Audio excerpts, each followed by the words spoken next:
Hello everyone, hari ini kita akan belajar mengenai penggunaan to be dalam bahasa Inggris.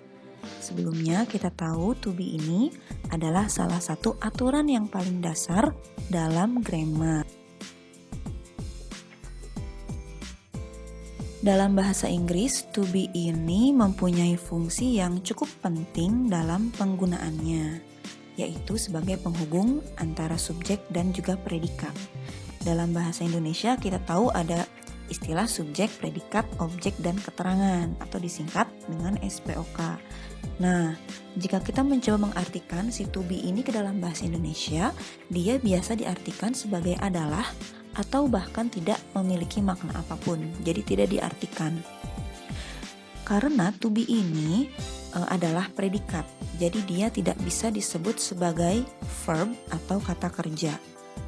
Karena dalam bahasa Inggris itu tidak boleh ada dua verbs dalam satu kalimat. Jika ada dua verbs dalam satu kalimat, maka salah satu verbnya itu harus berbentuk ing atau continuous, atau kata kerjanya itu harus berbentuk pasif. To be ini terdiri dari am, is, are, was, dan were. Ini to be yang kita ketahui ya. Untuk penjelasannya yang pertama, am ini digunakan untuk orang pertama dan berpasangan dengan subjek I atau saya. Is digunakan untuk orang ketiga tunggal dan berpasangan dengan subjek he, dia laki-laki, she, dia perempuan, dan it, hewan atau benda mati. Are digunakan untuk orang kedua atau orang ketiga jamak, yang artinya jamak itu lebih dari satu, dan berpasangan dengan subjek you, kamu atau kalian, we, kita atau kami, dan they, mereka. Was ini adalah bentuk lampau atau past dari am dan is, dan berpasangan dengan I, he, she, dan it. Dan was ini biasa digunakan untuk menyatakan subjek yang jumlahnya satu atau tunggal. Sedangkan were ini adalah bentuk lampau dari are dan berpasangan dengan you, we, dan they. Were ini biasa digunakan untuk subjek yang jumlahnya lebih dari satu atau jamak. Penggunaan to be ini bisa menghubungkan verb atau kata kerja, adjektif atau kata sifat, noun atau kata benda, dan preposition of place atau kata keterangan tempat. Penjelasan penggunaan to be dan verb atau kata kerja.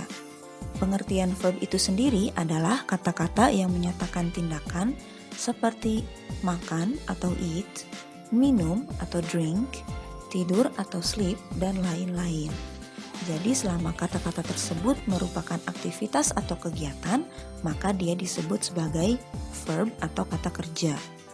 Dan perlu diingat, jika to be ini dihubungkan dengan verb, maka verbnya harus berbentuk verb ing. Contohnya, subjeknya adalah I, to be-nya I adalah am, dan kata kerja yang digunakan adalah it. Tetapi ingat tadi, jika to be ini dihubungkan dengan verb, maka verbnya harus verb ing. Jadi it-nya kita tambah ing, menjadi kalimatnya I am eating. Yang kedua ada subjeknya he berpasangan dengan is, dan kata kerjanya drink yang ditambah ing.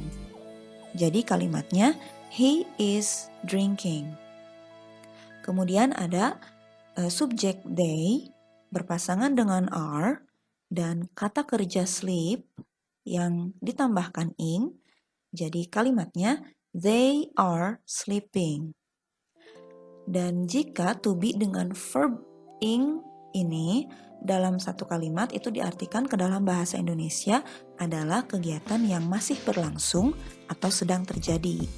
Jadi ketika diterjemahkan, dia kalimatnya itu tadi contohnya I am eating, saya sedang makan. Penggunaan to be yang dihubungkan dengan adjektif atau kata sifat.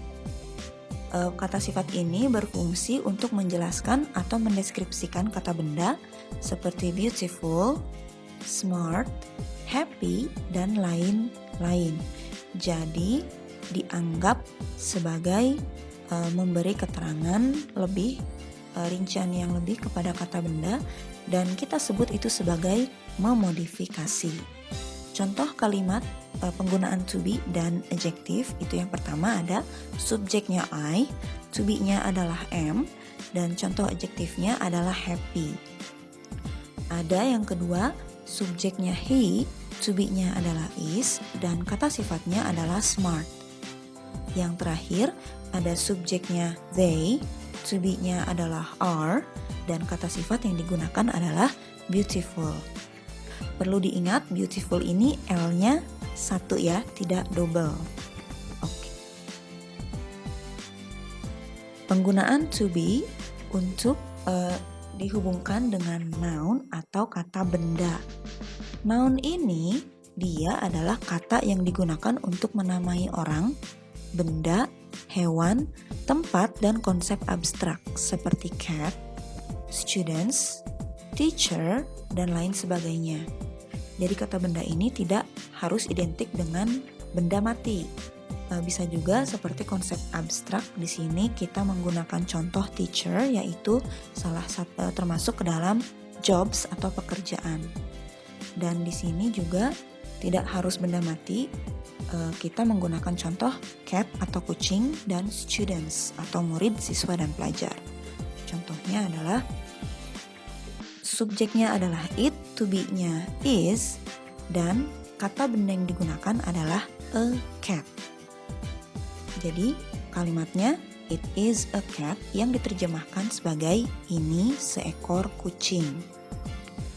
Yang kedua, subjeknya I, to be-nya I adalah am, dan kata benda yang digunakan adalah a teacher yang diterjemahkan menjadi saya seorang guru. Dan yang terakhir, subjeknya adalah they, to be-nya are, dan kata benda yang digunakan adalah students. Dan ketika diterjemahkan menjadi mereka pelajar.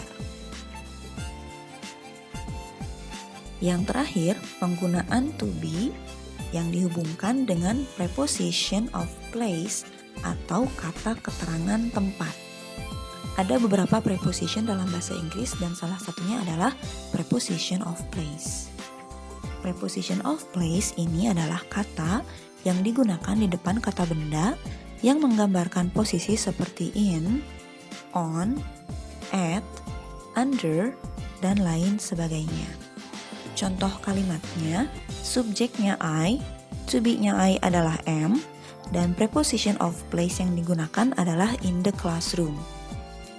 Kemudian yang kedua, subjeknya it, to be-nya adalah is, dan preposition of place yang digunakan adalah on the table.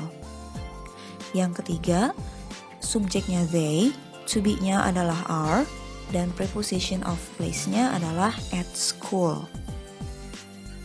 Saya di dalam ruang kelas, ini di atas meja, dan mereka di sekolah.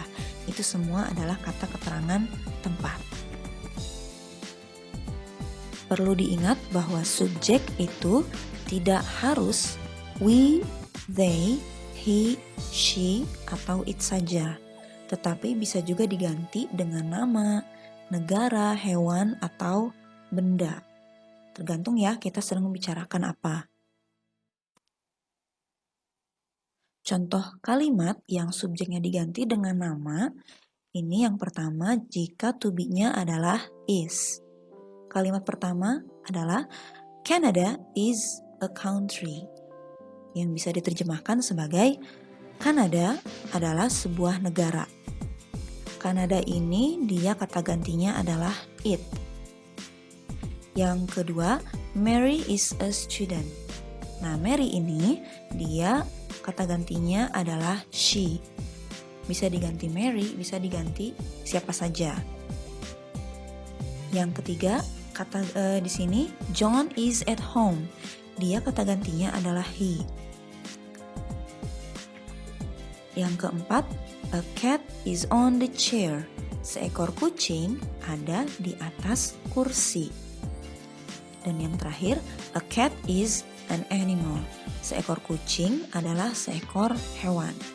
Bisa kita lihat di sini untuk kalimat yang jumlah bendanya itu hanya satu atau subjeknya itu hanya ada satu atau tunggal, dia to be-nya menggunakan is, dan ketika dia menempel di kata benda itu menggunakan a atau an. Dia artinya satu, sebuah, seekor, seorang, dan lain sebagainya. Sedangkan untuk contoh kalimat yang subjeknya diganti dengan nama, untuk to be are, yang pertama adalah bentuk jamak dari is yang tadi yang pertama, yaitu Canada and Indonesia are countries.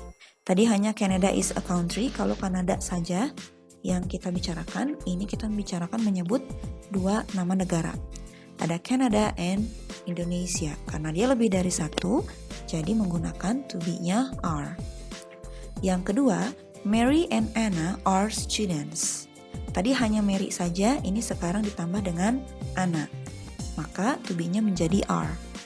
Yang ketiga, John and Eddie are at home. Tadi juga hanya John saja, sekarang ditambah ada Eddie. Jadi to be-nya harus diganti menjadi are. Kemudian dari yang tadi yang is, a cat is on the chair. Jika kucingnya lebih dari satu, maka cats are on the chair. Dan yang terakhir, yang tadi bentuk tunggalnya itu adalah a cat is an animal. Jika yang disebutkan kucingnya itu lebih dari satu, maka cats are animals. Jadi semua yang nempel di kata benda yang ada e-nya itu kita buang.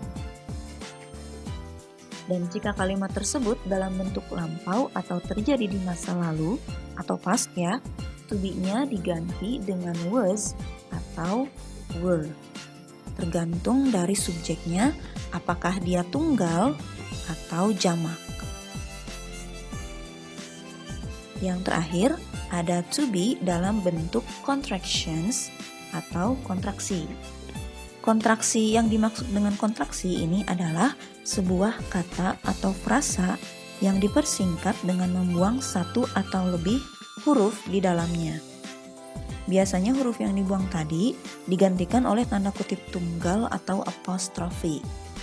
Jadi kita sudah tahu ya, ini contractions ini kan dia ada satu huruf yang dibuang. Itu gunanya untuk efisiensi ketika speaking atau berbicara. Dan contractions ini tidak dianjurkan digunakan ketika kita menulis esai atau uraian ya, tapi dalam lingkup akademik atau formal. Contohnya adalah to be yang sudah dikontraksi itu to be am. Nah, bentuk kontraksinya adalah tanda kutip tunggal kemudian am. Jadi yang diganti dengan tanda kutip tunggal itu huruf A-nya, dan ketika sudah disatukan dengan subjeknya dia menjadi I'm. Untuk contoh kalimat yang belum dikontraksi ini ada I am a student. Tapi ketika dia sudah dikontraksi menjadi I'm a student. Selanjutnya ada bentuk contractions dari is. Dia kutip tunggal atau apostrofi kemudian s. Jadi yang diganti itu huruf i. Jika disatukan dengan subjeknya menjadi his, she's, dan its. Contoh kalimat yang belum dikontraksi ada he is a student, she is a student, dan it is a cat. Jika sudah dikontraksi maka menjadi he is a student, she is a student, and it's a cat. Yang terakhir, bentuk contractions dari to be are, dia sama seperti am dan is, huruf pertamanya diganti dengan apostrofi. Jadi hanya tersisa are dan e.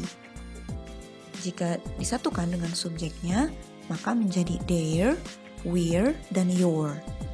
contoh kalimat yang sebelum dikontraksi ini, pertama ada they are students, yang kedua ada we are students, dan yang ketiga ada you are students. Ketika dikontraksi, ini menjadi their students, we're students, and your students.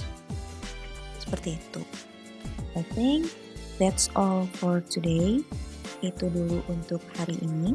Thank you for your attention. Don't forget to like, share, and subscribe. I'll see you again in my next video. Bye!